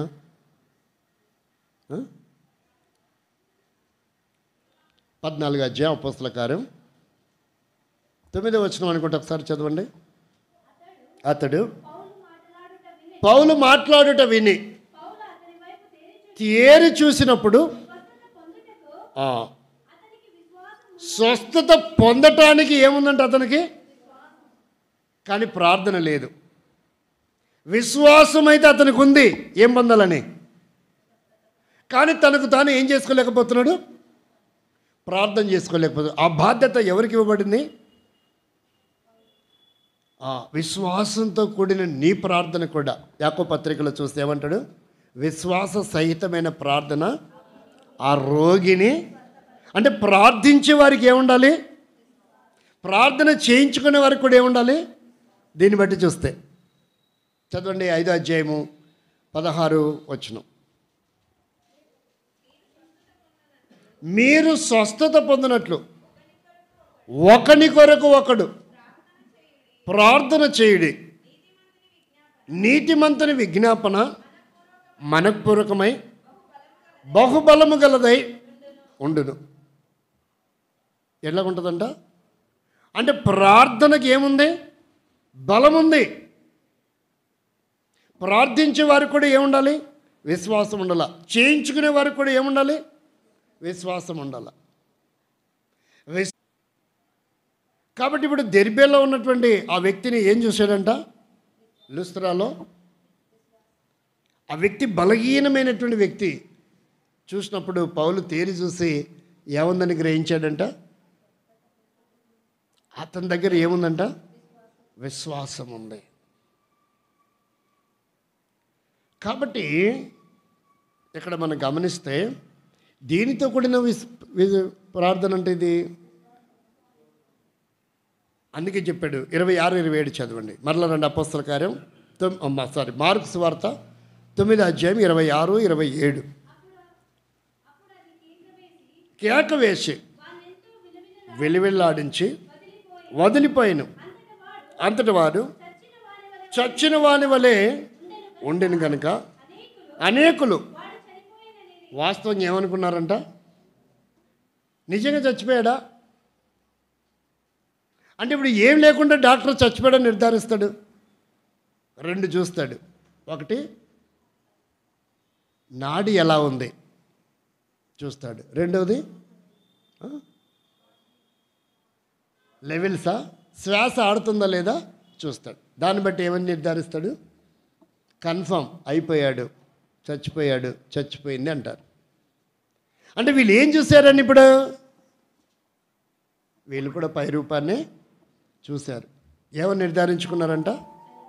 చనిపోయాడు ఎలా చెప్తారు? ఈ రెండు చూస్తేనే చనిపోయాడని నిర్ధారణ చేయబడుతుంది. కానీ తర్వాత చదవండి ఏమంటాడు? అయితే యేసు నిజంగానే వాడు చచ్చాడో మనకు తెలియదు, నిజంగానే వాడు చనిపోయాడేమో మనకు తెలియదు. ఎప్పుడైతే ఆయన చేయి పట్టాడో వెంటనే వాడు ఏం ప్రారంభమైంటుంది? ఆయన జీవాధిపతి కనుక వాడికి మరలా జీవం.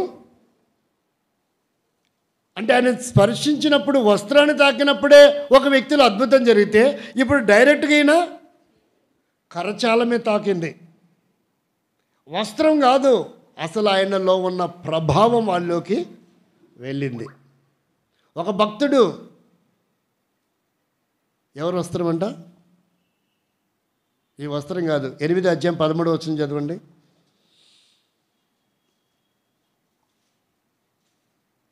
మొదటి రాజుల గ్రంథం 8వ అధ్యాయం 13వ వచనం. మొదటిదా రెండా?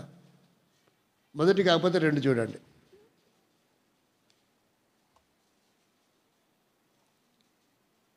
బహుశా రెండోదేనేమో. చదవండి.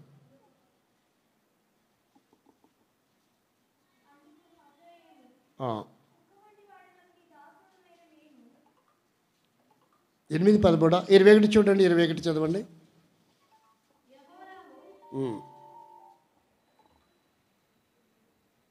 చదవండి. యెహోరాము తీసుకొని పోయి వచ్చి కాదండి, ఎముకలు తగిలినప్పుడు ఎలీషా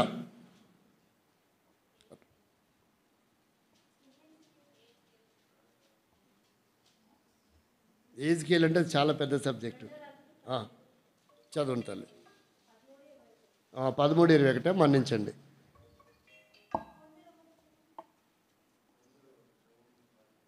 కొందరు శవాన్ని పాతిపెట్టచ్చు, సైన్యములకు భయపడి శవమును ఎవరి సమాధిలో అంట? ఎలీషా సమాధిలో ఉంచగా శవము తగిలిన ఎముకలకి తగిలినప్పుడు అది తిరిగి ఏమైందంట? మరి ఒక భక్తుడి శవము ఎముకలకి తగిలితేనే బ్రతుకుతే, మరి ఇక్కడ ఈవిడ చచ్చిపోయినలా పడి ఉన్నాడు. బట్ నేనేమనుకుంటున్నా, నాకు ఇలా అర్థమైంది, యేసుక్రీస్తు వాడిని పట్టుకొని ఏం చేశాడంట? లేవనెత్తాడు. అందుకే వాడు బతికాడని నేను అనుకుంటున్నా. అందరూ ఏమనుకున్నాడు? వాడు పడి చనిపోయాడు అనుకున్నాడు. ఎప్పుడైతే యేసుక్రీస్తు వెళ్ళి చేయి పట్టుకొని లేవనెత్తాడో వాడు ఏమయ్యాడంట? నిలువబడెను. అంటే నీ ప్రార్థన, నీ స్పర్శ, నీ ప్రార్థన, నీ స్పర్శ ఆత్మీయంగా పడిపోయి దిగజారిపోయి చచ్చిపోయిన వారిని ఏం చేయగలదు? లేవనెత్తి మరలా బలపరచగలదు, నిలబెట్టగలదు. నన్ను కూడా ఇలా వాడుకో ప్రభా, నువ్వు ప్రార్థన చేసుకోగలిగితే. ఏంటది? నన్ను కూడా ఇలా వాడుకో ప్రభా, ఈ సాధనముగా, ఈ పరిచర్య కొరకై. నీకు అసాధ్యమైనది కాదు ప్రభా, నా జీవితంలో కూడా ఒక అవకాశం ఇవ్వు. ఖచ్చితంగా దేవుడు ఇస్తాడండి. పని ఎవరికి అప్పగించబడుతుంది? ఎవరికి? చేసేయగలిగే శక్తి ఉన్నవాడికే. 3 సంవత్సరాల పిల్లోనికి గుంటకెళ్ళకి వెళ్ళి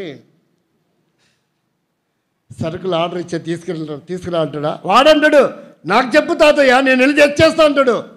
వాస్తవంగా తేగలడు, దీన్ని బట్టి మాట ద్వారా చెప్పగలడాడు. కానీ వాడి దేహము క్రియాశీలకంగా దాన్ని తీసుకొని రాగలిగే సామర్థ్యం మాట ద్వారా చెప్పగలడు. ఎవడు పోవట్లేదా? నాకు చెప్పు, నేను వెళ్ళొస్తా, నేను పోయేస్తా, నేను తెచ్చేస్తా అంటాడు.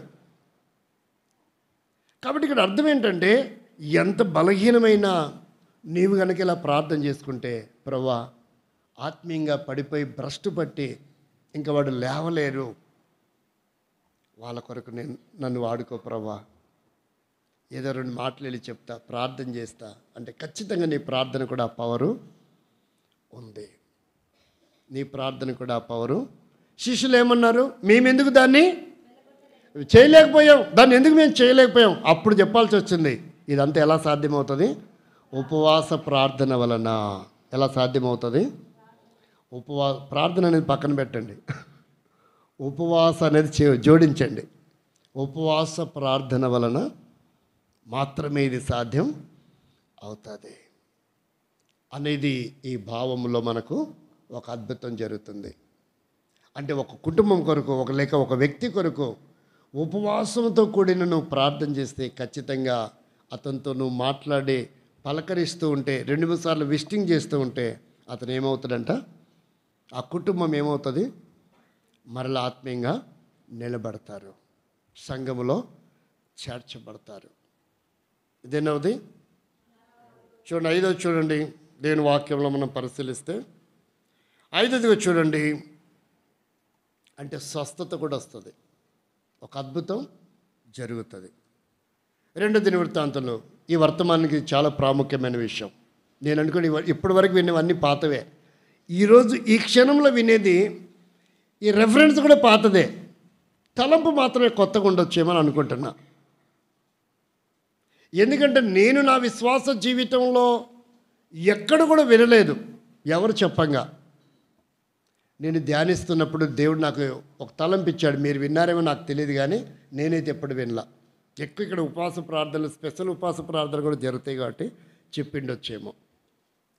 చూడండి 20వ అధ్యాయం 2వ దినవృత్తాంతములు 12వ వచనం.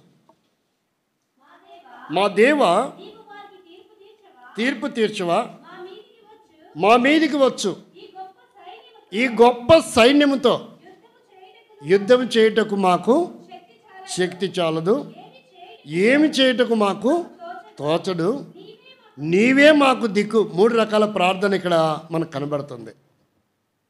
కానీ మొత్తానికి విజయం అయితే పొందాడు. యెహోషాపాతు ఏం పొందాడు? యెహోషాపాతు కాలంలో ప్రజలు, దేశ సంరక్షణ చాలా సస్యశ్యామలంగా ఉంది. ఏం చేయడం వలన ఇంత గొప్ప విజయం వచ్చిందో చెప్పండి?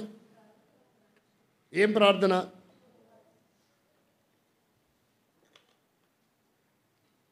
రాజు ప్రార్థన చేయాలా, సైన్యాన్ని తీసుకెళ్ళి మోహరింప చేయాలా? కరెక్ట్ చెప్పండి, చెప్పండి. సైన్యాన్ని తీసుకొని వెళ్ళాలా. అక్కడ కూడా 3 రకాల సైన్యం వచ్చారని మొదటి వచనాలలో ఉంది. మరి ఈయనకి సైన్యం లేదా? ఉందా లేదా? ఎంతమంది సైన్యం? 1, 2, 4, 10 మందా? సైన్యం ఉన్నప్పుడు ఈయన మళ్ళీ ప్రార్థన ఎందుకు చేశాడు? నీ దగ్గర ఒక పని మొదలు పెడేటప్పుడు ఎన్ని లక్షల డబ్బులున్నా, ఎంతమంది వర్కర్స్ ఉన్నా, దానికి సంబంధించినటువంటి మెటీరియల్ ఎంత ఉన్నా అవన్నీ చూడకూడదు. అవి ఉన్నాయి కాబట్టి పని మొదలు పెట్టామనకూడదు. వర్కర్స్ ఉన్నారు, డబ్బు ఉంది, మెటీరియల్ ఉంది, అంత సంసిద్ధమే, సంసిద్ధంగా ఉంది కాబట్టి ఈ పని చేస్తాను అంటే ఆ పని అవ్వదు. ఎందుకంటే దావీదు దేవుని మందిరం కట్టడానికి అన్నీ సంసిద్ధపరిచాడు, కానీ మందిరం కట్టలేదు. ఎందుకని? అది అందరూ మనకు తెలిసిందే. మరి ఇక్కడ ఇంత సైన్యం ఉన్నప్పుడు ఎందుకు ప్రార్థన చేశాడు? ఆ సైన్యము లిస్ట్ ఎంతో ఒకసారి అటు వెళ్ళి ఇట్లొద్దాం. 17వ అధ్యాయం 2వ దినవృత్తాంతములు 17వ అధ్యాయము 14వ వచనం నుంచి 17వ వచనం వరకు ఆ 3 వచనాల్లో ఒక అద్భుతమైన సబ్జెక్ట్ ఉంది చూడండి.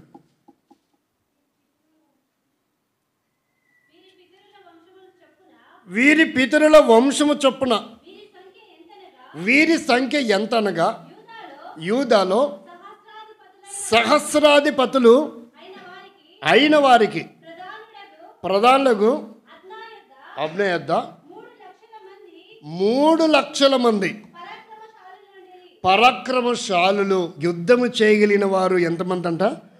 3 లక్షల మంది ఉన్నారు. 3 లక్షల మందిని యుద్ధాన్ని తీసుకుని వెళ్ళకుండా ఈయనేం చేశాడు? ప్రార్థన చేశాడు. 2వ లిస్టు చూడండి. 2వ వాడకు యెహోనాలు అను అధిపతి యొద్ద 2,80,000 మంది ఉండిరి. తర్వాత చదవండి. మూడవ వాడు జిక్రీ కుమారుడై యెహోవాకు తనను తాను మనపూర్వకముగా సమర్పించుకొనిన అమస్య అతని యొద్ద 2,00,000 మంది పరాక్రమశాలులు ఉండిరి.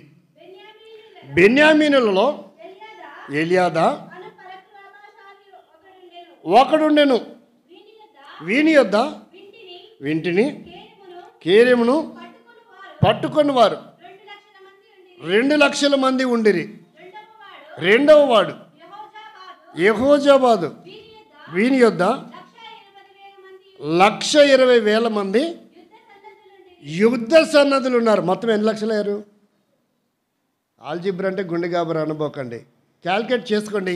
దాదాపు 11,60,000 మంది సైన్యులు ఉన్నారు. ఫిగర్ వేసుకొని త్వరగా చూసి చెప్పండి. ఇట్లాంటివన్నీ చూడాలి. మరి బేతెల్లు ఆశమాషలు కాదు, పిహెచ్డి అన్నీ చెప్పుకోవాలి. నేనైతే అదే చెప్తా బయటికి వెళ్ళి. మరి మీరేం చెప్తారో నాకు తెలియదు. ఒకసారి క్యాల్కులేట్ చేయండి త్వరగా. ఆ లక్షలు ఈ లక్షలని బయట చెప్పట్లేదేంటి? 11,60,000 మంది సైన్యము పరాక్రమశాలులు ఉండగా ఏం చేశాడు ఈయన? మనం నేర్చుకోవాల్సిన ఒక ఆత్మీయమైన పాఠం ఎవరి దగ్గర? యెహోషాపాతు. ఈ వచనములు ఆయన మనసు నిలిపి ప్రార్థన చేశాడనే వర్తమానాలు ఎక్కువ వింటాం. ఏం వింటాం? కరెక్ట్ చెప్పండి. అలాంటి పరిస్థితుల్లో ఆయన మనసు నిలిపి, ఏ మనసు? 2 దినవృత్తాంతములు 20:3 మనసు నిలిపి ఏం చేశాడంట? అందుకే యెహోషాపాతు భయపడి యెహోవా యొద్ద విచారించి మనసు నిలుపుకొని యూద ఎందట ఉపవాస దినమును ఆచరింపవలనని చాటింపగా. కాబట్టి ఎక్కువ వర్తమానాలు ఆయన మనసు నిలుపుకొని ప్రార్థన చేశాడన్న బోధ, అట్లా పైన పైన తేలిపోయే బోధలు ఎక్కువ కాలం విన్నాం. నేను కూడా అవే విన్నా. మరి మీ పరిస్థితి ఎందుకు తెలియదు. కానీ 17వ అధ్యాయం 14 నుంచి 17 వరకు ఉన్న భాగాన్ని చూస్తే 11,60,000 మంది పరాక్రమశాలులు ఉండగా ఏం చేశాడండి ఆయన? అవన్నీ చూడకుండగా ఆ లిస్టుని పక్కన పెట్టి మొట్టమొదట ఎవరికి ప్రాముఖ్యత ఇచ్చాడు? దేవునికి ప్రాముఖ్యత ఇచ్చాడు. ఒక్కసారి నీ జీవితంలో చదువు కొరకు, వివాహం కొరకు, ఉద్యోగం కొరకు, వ్యాపారం కొరకు, నీ భవిష్యత్తు కొరకు, నీకున్న సర్టిఫికెట్లు, నీ టాలెంట్, నీ స్థితిగతుల మీద ఆధారపడుతున్నావా? లేక ఇవన్నీ ప్రక్కన పెట్టి యెహోషాపాతులాగా అన్నీ ఉన్నప్పటికీ వాటన్నిటిని ప్రక్కన పెట్టి దేవుని మీద ఆధారపడుతున్నామా? అంటే ప్రార్థన మీద ఆధారపడుతున్నామా? ఇలా ఒక కొత్త కోణంలో యెహోషాపాతు జీవితం మనకి ఛాలెంజ్గా ఉంది. వాటన్నిటిని చూసి కాదు ఆయన విజయం పొందింది, ప్రభు దగ్గర ప్రార్థన చేసి. ఆ లిస్టుతో ఆయన పని లేదు, ఆ సైన్యంతో ఆయన పని లేదు, ఆ వీరులతో ఆయన పని లేదు. కాబట్టి మనకు కలిగిన మార్క్స్తో కానీ, సర్టిఫికెట్లో కానీ, మనకున్న విట్నెస్తో కానీ, మన హోదాలో కానీ, మనకున్న పేరెంట్స్ బ్యాక్గ్రౌండ్తో కానీ అసలు ఏమేమి చూడకూడదు. ఏం చూడాలి? ఇప్పుడు నీ భవిష్యత్తు కొరకై నువ్వు ఉపవాసం ఏం చేసుకోవాలా? ప్రార్థన చేసుకోవాలా. ఎంతమంది అన్నా ఏమన్నా అనుకొని అది నీకు అనవసరం. నీకు కలిగినవన్నీ ప్రక్కన పెట్టు. నేను నిరుత్తరముగా నిరాధారంగా ఉన్న ప్రభా, ఏం చేయాలో నాకు తెలియడం లేదు, నీవే నా భవిష్యత్తుకు దిక్కు, నా భవిష్యత్తుకు దిక్కు. ఎవరి మాటకు మనం ఎక్కువ ప్రాముఖ్యత ఇస్తాం? ఒక హ్యూమన్ ఎవరి మాటకు ఎక్కువ ప్రాముఖ్యత ఇస్తాడు? ఒక విశ్వాసి, సేవకుడైనా, నాయకుడైనా, విశ్వాసైనా ఎక్కువ ఎవరి మాటకు ప్రాముఖ్యత ఇస్తారు? డాక్టర్ మాటకి ప్రాముఖ్యత ఇస్తారు. ఆయన చెప్పిన సలహా తూచే తప్పకుండా ఏం చేస్తారు? పాటిస్తారు. అసలు రోగము అంతా తగ్గిపోయినా మళ్ళీ ఒకసారి రా అంటే వెళ్తారా వెళ్ళరా? అసలు ఏమేమి లేదు సమస్య మన దగ్గర. అది ఎన్నిసార్లు రమ్మన్నా సరే చూద్దాం, అబ్జర్వ్ చేస్తాం, మళ్ళీ ఒక నెలకు రండి, మళ్ళీ 10 రోజులకు రండి, ఖచ్చితంగా ఎన్ని పనులున్నా పక్కన పెడతాం పెట్టమా? మరి డాక్టర్ సలహా అంతగా మనం పాటిస్తున్నప్పుడు దేవుని సలహా ఎందుకు పాటించడం లేదు? ఎందుకు పాటించలేకపోతున్నాం? బైబిల్ ఒక మాట ఉంటుంది, ఏంటది? ద్వితీయోపదేశకాండంలో 7 వచ్చిన అనుకుంటే ఒకసారి చదవండి. సమస్త జనముల కంటే బడదువు, మగవానికే కానీ ఆడదానికే కానీ గొడ్డితనం ఉండదు, నీ పశువులలో కానీ ఉండదు.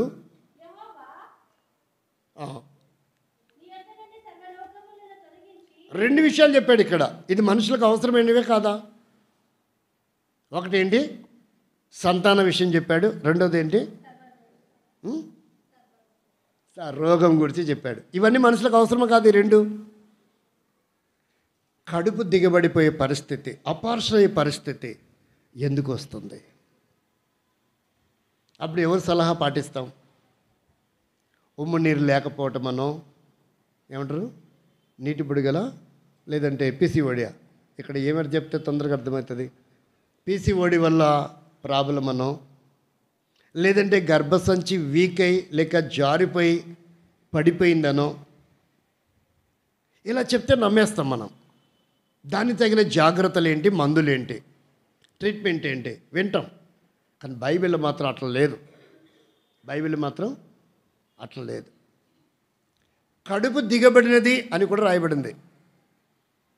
కడుపు దిగబడిందంటే నేను ఒకలాగా అనుకున్నా ఫస్ట్లో. అంటే కడుపు దిగబడి పెద్ద పొట్ట రావటం అనుకున్నా. కడుపు దిగబడడం అంటే పిండం పడిపోవటం, లేదంటే మెడిసిన్ లాగా వచ్చేసిపోవటం, ముక్కలుగా పడిపోవటం. డాక్టర్తో జరగకుండానే అది సహజ సిద్ధంగానే జరిగిపోయేదాన్ని. అది కడుపు దిగబడము అని రాయబడింది బైబిల్లో. ఎందుకు ఇలా జరుగుతున్నాయి? ఇవన్నీ కామనే. ఏమనుకుంటారు? చాలామందికి జరిగాయండి, మాకు కూడా జరిగాయి. లేదు, నేనైతే దాన్ని నమ్మను. అలా జరగటానికి ఏదో ఒక కారణం ఉంది. దావీదు జీవితంలో కారణం ఉందా లేదా? వాడి కొరకు 7 రోజులు ఉపవాసం ప్రార్థన చేశాంట. బిడ్డ చచ్చిపోయిన తర్వాత వీళ్ళు భయపడుతున్నంట చచ్చిపోయాడని చెప్పడానికి. ఆయననే తెలుసుకొని లేచి స్నానం చేసి తైలం పోసుకొని డ్రెస్ మార్చుకొని భోజనం కూడా తిన్నాడంట. ఇదేంద్ర విడ్డూరంగా ఉంది. ఆశ్చర్యం వేసింది వాళ్ళకు. ఎందుకు చనిపోయినాడు? అది సక్రమంగా వచ్చిన కుమారుడు కాదు. అందుకనే అది దేవుని చిత్తం లేదు కాబట్టి అది అలా జరిగిపోయింది. కాబట్టి ఇక్కడ మనం గమనించవలసిన విషయం ఏంటంటే, అలా ఏదో లాస్ అయ్యింది అంటే దాంట్లో ఏదో అక్రమం ఉంది. ఇప్పుడు నేను అన్యాయంగా వాళ్ళకి 1,00,000 సంపాదించాను అనుకోండి, ఎవరికి అన్యాయంగా వచ్చింది అది. ఆ 1,00,000 పోతే నాకేమైనా బాధ ఉంటుందా? కష్టపడి సంపాదించింది 10 రూపాయలు పోతే అది దొరికింది నాకు వెతకమా? అన్యాయం పోయింది, ఇట్లా 1,00,000 ఎన్నైనా వస్తాయిలే అనుకుంటాడు. కాబట్టి ఇక్కడ మనం ఆలోచించాల, ప్రభా నా జీవితంలో ఇలా ఎందుకు జరిగింది, నా కుటుంబంలో ఇలా ఎందుకు జరిగింది, నా సంఘంలో ఇలా ఎందుకు జరిగింది అనేది మనం ఏం చేసుకోవాలా? దాన్ని పరిశీలించుకోవాలి. లాస్ అవటానికి దేవుని చిత్తం కాదు. అక్కడ ఏం చెప్పాడు? 14 వచ్చిన మొదటి భాగంలో, సమస్త జనముల కంటే నీవు. మరి ఇప్పుడు లాస్ అయిందంటే ఆశీర్వదించబడినట్ట, లాస్ అయినట్ట? కాబట్టి ఇది లాస్ అయ్యాం. ఆశీర్వాదానికి వ్యతిరేకమైనది జరిగింది. అప్పుడు మనం ప్రార్థన చేయాలి, ప్రభువా గల కారణం ఏంటో నాకు అది చూయించు, ఏ విషయమో నేను దాన్ని సరి చేసుకుంటా. అంటే అది నాకు ఏమైనా అర్థం? పాపుల మనవి అంటే దాంట్లో ఏదో ఉంది, నీకు ఆయాసకరమైనది, నీకు బాధ కలిగించినది, అదేదో నాకు తెలియపరచు, నేను దాన్ని సరి చేసుకుంటా. ఇంక మీదట లాస్ అవ్వటానికి వీలు లేదు. కాబట్టి ఇలాగున ఎంత పెద్ద సైన్యం ఉన్నప్పటికీ యెహోషాపాతు ఎక్కడికి వెళ్ళాడు? ప్రభు పాద సన్నిధికి వెళ్ళాడు. నీ జీవితంలో ఎన్నో కార్యక్రమాలకు అటెండ్ అవుతున్నావు, మంచిదే. కానీ నీ జీవితంలో కార్యక్రమానికి ఎక్కడ అటెండ్ అవ్వట్లా? ప్రభు పాదాల దగ్గర అటెండ్ అవ్వట్లా. అక్కడ లేదు నీకు ప్రత్యక్షత. అది యెహోషాపాతు ద్వారా మనం ఎన్నో ఉన్నప్పటికీ నీ సైన్యం వాటిని వైపు చూడలేదు. కాబట్టి నీకున్న స్థితిగతుల వైపు చూడకు, నీకున్న బలం వైపు చూడకు, నీకున్న ధనం వైపు చూడకు, నీ ఆస్తి వైపు చూడకు. ఎవరి వైపు చూడాలా? ప్రభు వైపు మాత్రమే చూడాలా. నీ బలహీనతల వైపు చూడకు, ప్రభు వైపు మాత్రమే చూడు. నిన్ను కూడా బహు బలమైన సాధనముగా దేవుడు వాడుకోబోతున్నాడు. ఎక్కడ నిర్లక్ష్యం చేయకండి. ప్రభు ప్రత్యక్షత అనుభవిద్దాం, దాన్ని పాటిద్దాం. అది మన జీవితంలో పనిచేసినట్టు చేసుకుందాం. ఆ గొప్ప విజయాలన్నీ మన జీవితంలో పరిపూర్ణంగా పొందుకుందాం. ఇంతకాలం ఎలా ఉందో ఇప్పటి నుంచి మనం ఎలాగుండాలో ఒక్కసారి మనం ప్రభు మీద ఆధారపడి ఆ విజయాలన్నీ మనము సొంతం చేసుకుందాం. దేవుడు ఆ రీతిగా మన జీవితాన్ని సిద్ధపరచునుగాక. మోకరించుని ప్రార్థన చేసుకుంటాం.